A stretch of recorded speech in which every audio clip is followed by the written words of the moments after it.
Hello and good evening, everybody. I wanted to say I hope everybody had a great week, a very productive week. I definitely did. And I'd like to go ahead and begin episode 20 of Album Rant. And wow, I am very, very grateful that we've made it this far, and I hope we make it another 20 episodes. But that all comes down to you guys, and you are absolutely amazing. But I would like to tonight talk for the very first time about Aerosmith, American hard rock band that originated in Boston back in the early 70s, and they were composed of Steve Tyler on lead vocals, Joe Perry on lead guitar, Brad Whitford on lead guitar, Tom Hamilton on bass guitar, and Joey Kramer on the drums. And they released their very first album back in the year 1973.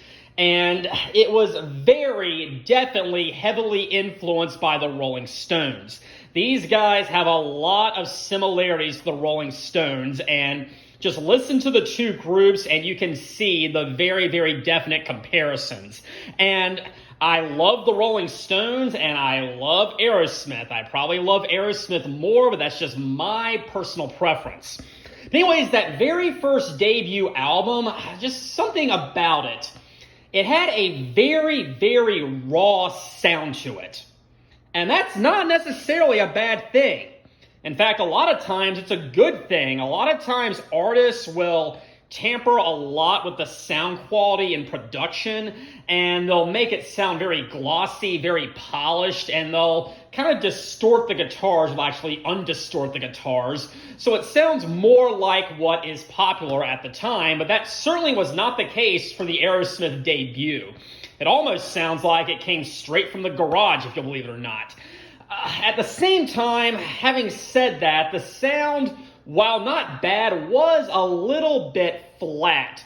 But regardless of all that, they did get a hit single with Dream On, which I know just about everybody has heard, so I'm not going to say too much more about it.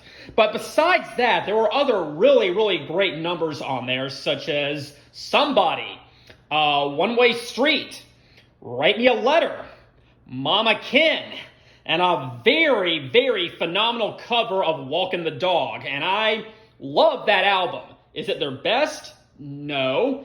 But is it one of the good ones? Absolutely.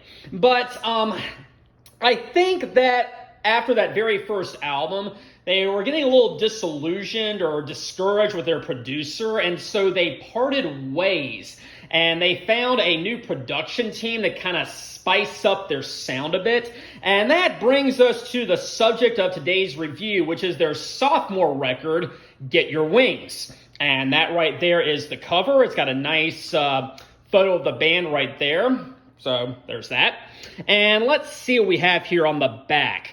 This is obviously an original press, and I gotta say, even though this thing is old, even though I'm sure this thing has been played quite a lot, it sounds great. It's got really great sound quality on it. With original presses, even though you're going to get a lot more crackling and scratching on it, I think it actually does sound better, but, you know, to each their own.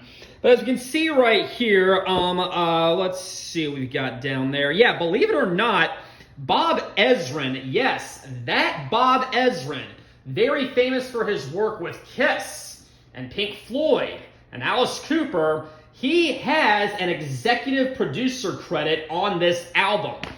From what I understand, his contributions were minimal at best. He showed up for a few days, said hey, and then peaced out to do, I don't know what.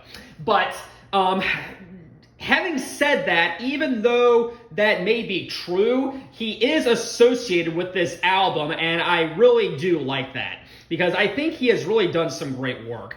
But if we look over here on side one, it kicks off with Same Old Song and Dance, which is one of their most popular songs ever. And from what I understand, they do actually still play this song in concert. And I am really hoping I get to see them on their farewell tour, and I hope they do play it.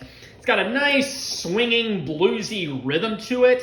It's got some nice sax work in the back, saxophone work in the back, and I really enjoy it. It's a good old-fashioned cocaine anthem, and I think it's definitely one of their strongest songs out there. But yeah, I know it was featured in the video game Guitar Hero. I remember playing that back in college, and I'm sure it's been on the radio at some point. But yeah, it's really good. It's the same old song and dance. Da, da, da, da, da, da, da, da. Okay, that was terrible. But then we move to Lord of the Thighs, which has got more of a funky feel to it, believe it or not. It's a lot slower, and I am sure you can induce what the subject matter of that song actually is. So yeah, get it. Huh? But yeah, I still love Lord of the Thighs. Like I said, it's slower. It's got more of a funky feel to it as opposed to a bluesy rhythm to it. But I think it is still one of their strongest songs, and so I do recommend Lord of the Thighs. Now we come to Spaced, which is probably one of their lesser known songs. It starts out and it's got kind of a dark intro to it, but then it starts kicking in and it's still kind of slow, but again, it's got a nice rhythm to it. But believe it or not, when I first heard it, obviously this came out before the 90s. This came out in 1974. But I was listening to it and I was like, did Nirvana cover this? Because it sounded to me a lot like Nirvana. I looked it up, and Nirvana has had absolutely nothing to do with this song. They never touched it, so it was just me, apparently. I don't know why I thought that, but I did. I was like, I know I have heard this song somewhere, but I just can't pinpoint it down, so maybe I didn't actually hear it somewhere. Who knows, but it's good. Then we have Woman of the World, which is kind of just another very bluesy number, and it's probably the most disposable song on here, so it's still a very, very good song. I think everything on here is good, but compared to what came before it, compared to tracks 1, 2, and 3, Woman of the World is definitely the weakest. But if I had to pick a favorite from side 1, close call. It's either between Same Old Song and Dance or Space, but I'm probably going to go with Same Old Song and Dance. Too much of a classic, too many good things going on there. I think I am definitely going to go with Same Old Song and Dance. But I do recommend the entire first side. So, that concludes side 1, so let's see what's over here on side 2. Starts off with SOS Too Bad. And if you're a fan of Motley Crue, you may be thinking that stands for Same Old Situation. And in terms of Motley Crue, that is correct. But apparently, in terms of Aerosmith, that is not what it means. And guys, I'm about to say something that I usually don't say on this channel. So please, do not repeat what I'm about to say, but apparently SOS on this song stands for quote unquote same old shit. So there's that. But it's not like the previous track, Woman of the World. Woman of the World was very, very slow and bluesy. This thing is a lot faster. And Wikipedia describes it as proto-punk. I'm not fully sure what that means, but there you go. But yeah, I do love SOS Too Bad. Like I said, it's a lot faster. It's got much more of a kick to it. It doesn't have the best rhythm to it, at least compared to what's about to come. But I do love SOS Too Bad. But now, we are coming to what I think is the best song on this entire album. It is a cover. It is a cover by an artist named Tiny Bradshaw, and in between his original version and where we are today, the Yardbirds did a cover of this as well. And apparently the band were big fans of the Yardbirds. That may be a reason why they decided to cover it, but it's called Train Kept a Rollin'. Yes, I absolutely love this cover. I was actually doing a little Snapchat game a few summers ago, and basically every day we had to pick a song that fit a certain characteristic, and one of the days it was pick a song that's a cover, and I chose Train Kept a Rollin' because I absolutely love that cover, and I still absolutely do. Kicks off with a nice, groovy, bluesy guitar intro, and then, even though the song is definitely more on the bluesy side, less of the proto-punk side, it has got such a great kick to it. I love the beat, I love the sound mixing, and boy, Steve Tyler absolutely nails it. Train kept a rollin' all night long. Train kept a rollin' all night long. Again, that was terrible. I can't sing, but I did my absolute best, and you can't fault me for that. But yes, Train Kept a Rollin'. I absolutely love that song. If I ever am on shuffle on my iTunes library and I come across that one, I am not moving forward. But then it segues into Seasons of Whitford, which is the ballad for this album. And it's not a ballad like you might be thinking. You might be thinking a ballad is a very sappy, oh baby, I love you kind of song. No, it's not. It's not like that. This one is a lot darker and it's very haunting, but it is a great ballad. It is a great Aerosmith song. And I read on Wikipedia that Joe Perry actually stated that Seasons of Whitford is his favorite ballad that Aerosmith ever did. And I really respect him for that. Because the ballads that they've done that maybe got a little bit more radio play, at least they're more mainstream, I'm not much of a fan of them, but I do love Seasons of Whitford, and I would have to agree with Joe Perry. I do think it is their best ballad in their entire discography.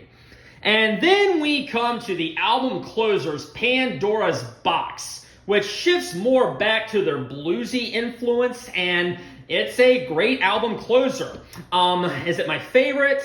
No, it probably isn't. I do like Train Kept a Rollin' and Seasons of Whitford better, but Pandora's Box is a good album closer, and I would recommend it. I would try to sing it, but I would probably butcher the lyrics, so I am not going to attempt it this time. I am going to show a little thing called restraint.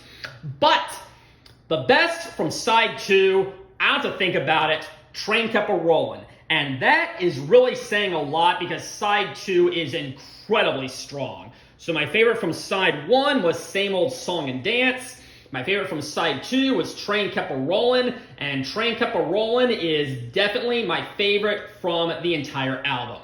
So, this album kicked off what I consider to be Aerosmith's heyday, quote unquote.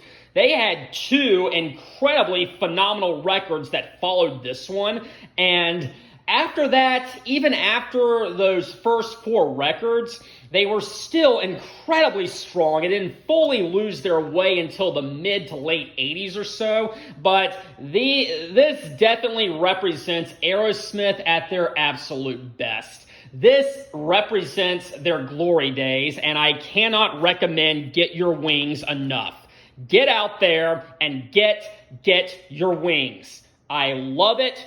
This is definitely one of their best albums. I will probably do an Aerosmith album ranking at some point in the future. I cannot promise when that will be, but it probably will happen. And I'm not quite sure how Get Your Wings is going to stack up against their other classics, but it is definitely going to be pretty close to the top. And for that, I think you should listen to it. Anyways, thank you very much for joining me tonight. I had a great time discussing this album. Next time, we're going to do another song tournament, but until then, have a very pleasant evening.